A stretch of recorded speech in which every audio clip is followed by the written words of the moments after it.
I didn't expect him to win, but I did not assume that she would win the way a lot of people did. People would ask me, he can't win, right? He can't win. I'd say, sure he can. You think he can win? I said, yeah, sure he can win. So there were people who thought that this was hers, that there was no way she was going to lose. And I wasn't one of those people, and yet when she lost, I still was pretty surprised. I gave him a possibility, but I didn't think it was very likely, so I was shocked.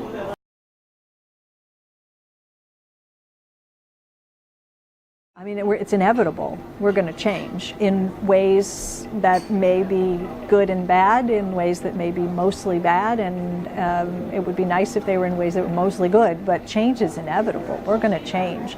We're already seeing the kinds of changes taking place that are just sort of feeding off the rhetoric from the campaign period. People got very angry, and that tends to happen in a campaign. You get voters on two different sides, and they want their candidate to win, and they don't like the other guy, and they get mad when their candidate doesn't win. But this is something completely different that we're seeing. We've never had voters chanting to lock up in jail or imprison someone who was running for president of the United States, marching in the streets the day after the election, protesting all across the country by the tens of thousands.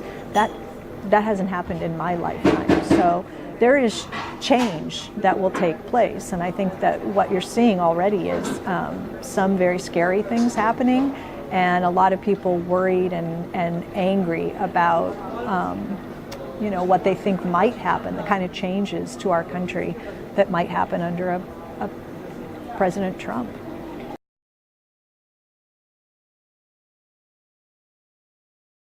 Sure he can. He did get elected because he laid out a vision for better and for worse. And some of the things that he talked about doing that really resonated and connected with working people were, I know that you're hurting. I'm going to fight for you. I'm going to get your wages up. I'm going to fix your roads and bridges. I'm going to create jobs. I'm going to start bringing,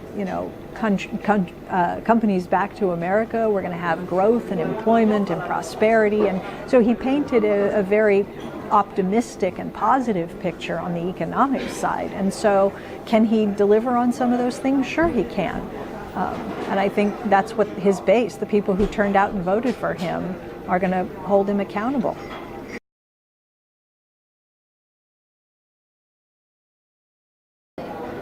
Well, I'd say the biggest must-do is to get wages up for the majority of working people.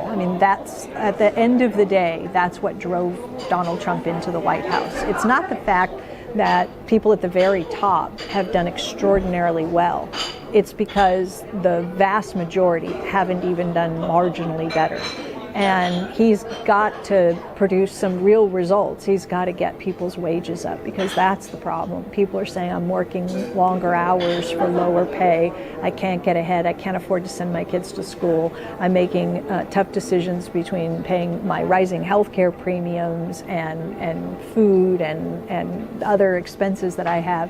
And people have to feel it in the pocketbook, or that's the number one thing.